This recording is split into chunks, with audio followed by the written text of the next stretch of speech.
If you bring up the topic of Kentucky blood feuds, most people are going to think about the Hatfields and McCoys, which were two families, one which lived in Kentucky and the other which lived in West Virginia, who shot at each other for generations. Some say it all started over a pig. But there were many other blood feuds in Kentucky that were just as shocking, maybe even more so, than those better-known feuds. The turn-of-the-century Marcum-Cockrill-Callahan Affair in Breathitt County, Kentucky, was so violent that the press coined the term Bloody Breathitt. It's one of those lesser-known feuds that deserves to be remembered. The participants in the feud lived in and around the county seat of Breathitt County, Kentucky, a town called Jackson. Jackson was a small town which only had a population of approximately 1,000 people in the early 1900s.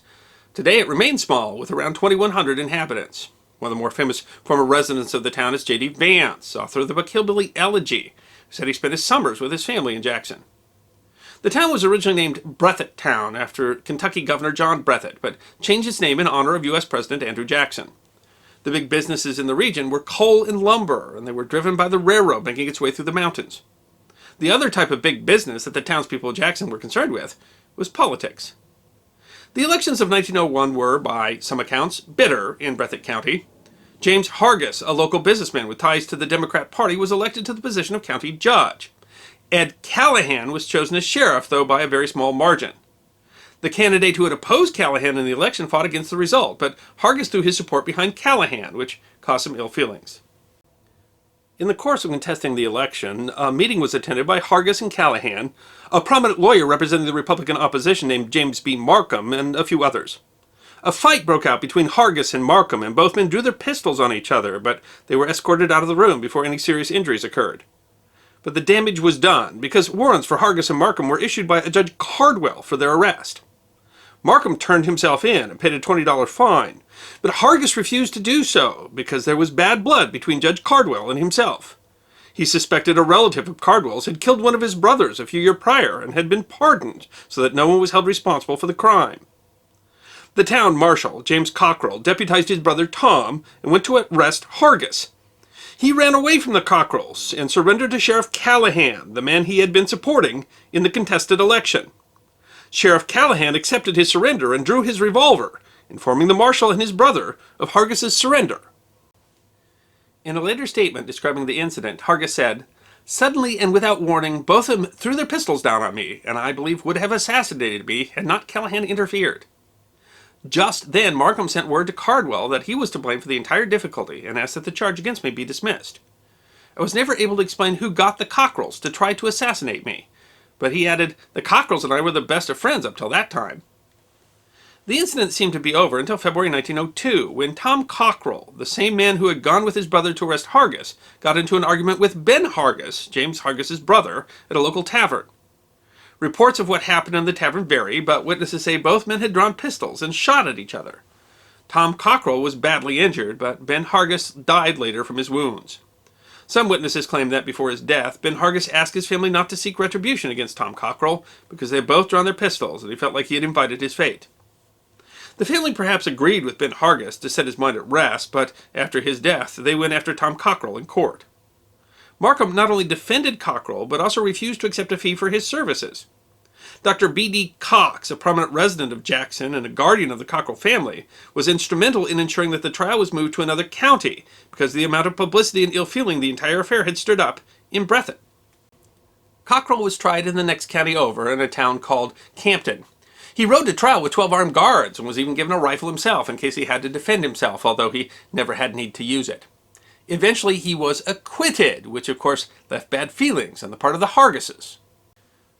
Cockrell died a few years later in October 1908, killed in an accident involving a freight train. His obituary, printed in the News, a Maryland newspaper, said he had been called Bad Tom because of his ability to pick a fight and get out of it with a whole skin, while his antagonist was usually found with one or more bullet holes in him. The obituary also noted that he was the only one of those involved in the feud in the last 5 years to die from a cause other than a bullet from the gun of an enemy. After Cockrell was acquitted in the murder trial of Ben Hargis, Dr. Cox said that he felt afraid for his life. Not only had he helped to have the trial be moved to a different county, but he had been one of the most active supporters of the Hargises' political opponents. On a Sunday night in April 1902, a few months after the killing of Ben Hargis, Dr. Cox received a call from someone who said that they needed help. He went to his office on the second floor of a building across the street from the Jackson courthouse, but no one was there. As he was leaving, there were shots fired from the direction of Hargis's brother's stable yard, which was located on another corner near the courthouse. Some reports say Dr. Cox died with 20 buckshot wounds in his body. No one was ever arrested or held accountable for the murder of Dr. Cox, although locals noted that for weeks afterwards, Hargis didn't go anywhere without an armed guard. 2 months after the murder of Dr. Cox, in July, James Cockrell, the marshal who had gone to arrest Hargis with his brother, got in a fight with Curtis Jett, the nephew of Hargis, in the Arlington Hotel dining room. Cockrell was still acting town marshal and Jett was a deputy sheriff.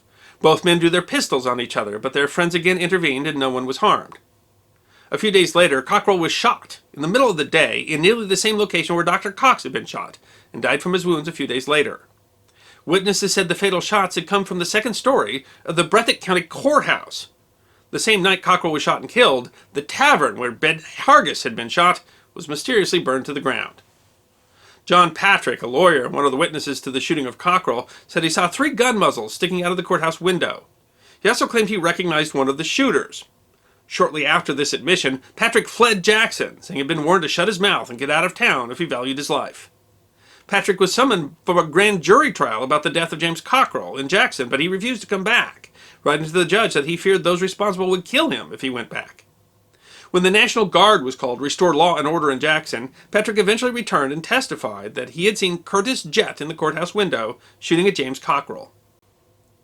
In November 1902, J.B. Marcum, the lawyer who had initially drawn his pistol against Hargis in the election conference, wrote a letter to the editor of the Lexington-based newspaper, The Herald, decrying the killings in Breathitt County. He wrote, "There have been over 30 killed in Breathitt since the 24th day of last December, and the Lord knows how many of them wounded, for I have been unable to keep track of either class. Jurors and witnesses will be afraid to do their duty as they are afraid to oppose certain influences openly."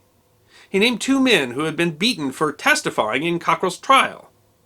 Marcum continued, "The state of fear existing here is simply indescribable and appalling. It cannot be truthfully denied, however, that the existence of the present state of lawlessness and a certain judge's constant association with those suspected of complicity in the murder of Cox and Cockrell have destroyed in the public mind confidence in the administration of justice." In a shocking turn of events, Marcum submitted a sworn affidavit to the Herald from one of his clients, a man named Moses Feltner, who said that he had attended multiple meetings with both Hargis and Callahan. Feltner claimed that the purpose of the meeting was to plan the assassination of Marcum. Marcum went on to state that the only reason he was still alive was because Feltner had tipped him off to the plans, and he had changed the time he arrived and left his home in order to thwart the would-be assassins. Or he would walk down the street carrying his baby in his arms, having been assured by Feltner that they wouldn't risk shooting the child. The affidavits Marcum gave to the newspaper were never filed with the courts, but he changed the wording on another set of affidavits and submitted those, the main difference being that the first set and second set where the names Hargis and Callahan were switched out with certain wealthy and influential citizens. Hargis and Callahan sued the newspaper for printing the affidavits, and a Breathitt County jury indicted the newspaper for criminal libel, but it appears this charge was dropped, probably because of what came next. On May 4th, 1903, Marcum, who was working as an attorney at the time, was shot in the back while standing on the Breathitt County Courthouse steps talking to his friend Captain B.J. Ewan, a deputy sheriff. While Marcum was on the ground, another man ran up and fired a bullet into his head. Ewan would later testify that one of the shooters was Curtis Jett. Marcum's letter to the editor and the sworn affidavits were reprinted all over the country, and readers were astonished that Marcum had predicted his own assassination. Hargis and Callahan, who were both present and witnessed the murder of Marcum, incredibly claimed that they could not see well enough to identify the shooter because the smoke from his gun was too thick. Hargis then instructed Callahan, who was still a sheriff, not to chase the assassin because it was too dangerous. At this point, the National Guard was called in to restore order in Jackson. Ewan claimed a man offered him $5,000 to retract his statement that one of the shooters of Marcum was Jett, but he refused the bribe even though the man threatened to kill him if he didn't accept the money. Instead, Ewan's hotel was burned to the ground. The first murder trial for the murder of Marcum ended in a hung jury for Curtis Jett. Then in August of 1903, a second trial took place in a different venue. Curtis Jett and a man named Tom White were convicted of the murder of Marcum and sentenced to life in prison. A month later, Jett was also found guilty for the murder of James Cockrell. He served 15 years in prison, but then was pardoned. After his time in prison, Jet claimed to be a changed man and became a new life as a preacher.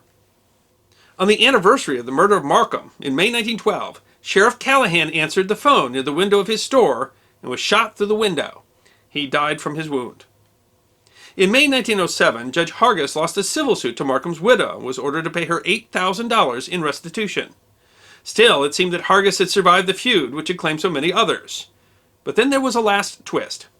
Hargis was killed on February 6, 1908, by his only son, Beach, with his own gun that Beach had stolen from his home. Historians say Beach was angry with his father from an incident a few days before, had gotten drunk and lost control of his temper. He emptied the gun into his father, hitting him 5 times. Witnesses said that Hargis's last words were, "Mercy, I am killed." The Louisville Courier-Journal, when reporting on the Breathitt County murders, noted that virtually everybody involved in the feud was related to each other. They said that the early Breathitt County families, like all the mountain and isolated communities, had so married and intermarried that nearly everyone in the county was related to nearly every other person. For example, Alex Hargis's wife was a niece of James B. Marcum. Curtis Jet's father was a brother of Tom and Jim Cockrill's mother. Jet's mother was a half-sister of Judge James Hargis. It's not clear how many deaths and shootings in bloody Breathitt were related to the feud, but in the end, the fight was as much over power and politics as it was over family. And it's not as if blood feuds are unique to Appalachia. William Shakespeare's play Romeo and Juliet has 2 families, the Montagues and the Capulets, who have carried on a blood feud for generations, each blaming the other. The Capulets claim the Montagues furnish all the troubles. We are only innocents, slaughtered. While the Montagues counter that the Capulets are making the war. We are only defending ourselves and our property. The same sort of finger-pointing and retribution seems to have been used in the just as violent, if not nearly as poetic, bloody Breathitt County. I hope you enjoyed this episode of The History Guy, short snippets of forgotten history between 10 and 15 minutes long. And if you did enjoy, please go ahead and click that thumbs up button. If you have any questions or comments or suggestions for future episodes, please write those in the comment section. I will be happy to personally respond. Be sure to follow The History Guy on Facebook, Instagram, Twitter, and check out our merchandise on teespring.com. And if you'd like more episodes on forgotten history, all you need to do is subscribe.